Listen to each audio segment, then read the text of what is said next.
করার জন্য আমাদেরকে টাকাগুলো ফেরত দিতে চাও এবং দিয়েছো, আমরা সেটা চাই না, আমরা এখানে পাওয়া দিতে চাই না। আমরা বলতে চাই, বন্ধুতর মালিককে বলতে চাই, তুমি আমাদের এই প্রভাব মালিক বঞ্চিত ভুক্তভোগীদের প্রভাব বুঝে দেওয়ার জন্য তোমাকে 3 মাস সময় বানিয়ে দেওয়া। 3 মাসের মধ্যে তুমি একটা ফয়সালা করবে, না হলে আমরা আরো বাংলাদেশের আনাচে গেলে যারা প্রভাব দিয়েছে তাদেরকে নিয়ে বৃহত্তর আন্দোলন করতে বলবো ইনশাআল্লাহ। আমাদেরকে প্রভাব দিচ্ছে না,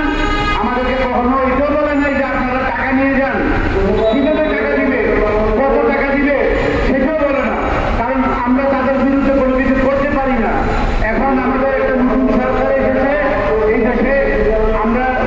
আপনাদের মাধ্যমে সাংবাদিকদের মাধ্যমে বলতে চাই, এই নতুন সরকার ওনাদের দৃষ্টি আকর্ষণ করার জন্য এইরকম একটা চক্রকে যাতে দেশ থেকে উৎখাত করে, এরকম একটা চক্র যাতে আরো আমাদেরকে ধোঁয়া দিতে না ফেলে, এই চক্রটা আমাদের অনেক লোককে, এখানে আপনি চিন্তাও করা যাবে না, 4 থেকে 5,000 লোক যারা অল্প বেতনে চাকরি করে কিস্তি দিয়ে টাকা দিয়েছে, তাদেরকে জমি দিচ্ছে না, প্লট দিচ্ছে না, টাকা দিচ্ছে না,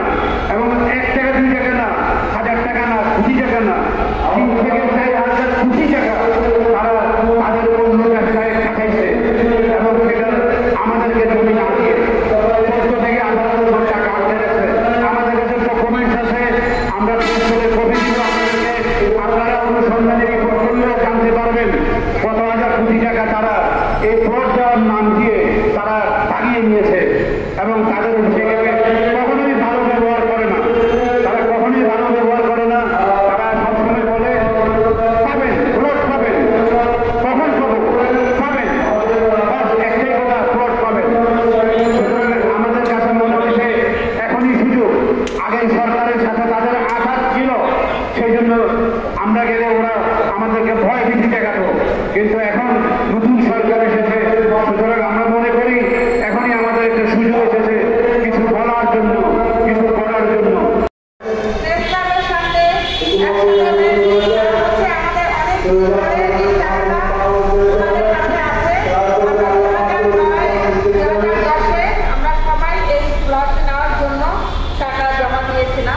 ওরা আমাদের যা কিস্তি ছিল, অ্যামাউন্ট ছিল, সবই আমরা কমপ্লিট করেছি। ওনারা আমাদেরকে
একটা নির্দিষ্ট সময়ের পরে এই বিভিন্ন প্রকল্পের হাজার হাজার ভুক্তভোগী মানুষের কোটি কোটি টাকা, হাজার হাজার কোটি টাকা আপনারা ভোগ করছেন, অথচ আমাদের অনেকে এর মধ্যে মারা গেছেন, অনেক প্লট হোল্ডার চলে গেছেন। সুতরাং সময় খুব শেষ, বেশি সময় নাই, আপনারা দ্রুত ব্যবস্থা নেন, আপনাদের শুভ বুদ্ধি উদয় হোক, এটাই আমরা চাই। যারা সাংবাদিক ভাইয়েরা আছেন, উপস্থিত যারা আছেন, সবাইকে আমার সশস্ত্র সালাম। আমাদের আশ্রয়স্থল, অতএব আমরা বলতে চাই আগামী 3 মাসের মধ্যে আমাদের এই পরাজিত তারা বুঝিয়ে না দেয়, তাহলে আমরা আরো বৃহত্তর আন্দোলন করে তুলব। আজকে আমরা এই মানববন্ধন তাদেরকে সতর্ক দিতে চাই, এই বঞ্চিত অসহায় যারা আছে, যারা আমরা কিছু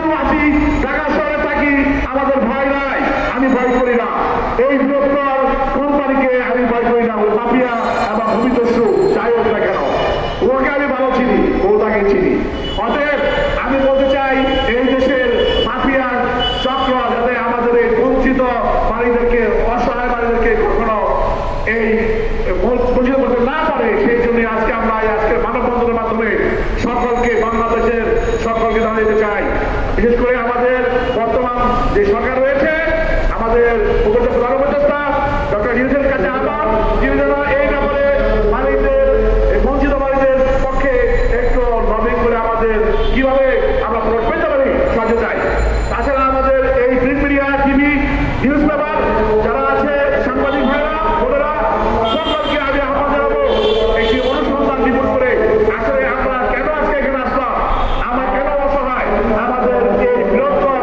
এই আন্দোলন গড়ে তোলার আগে আমরা একটা রিপোর্ট করে আসলে কি সত্যি আমরা এখানে এসেছি তা মিথ্যা, আমরা কেন প্লট পেলাম না,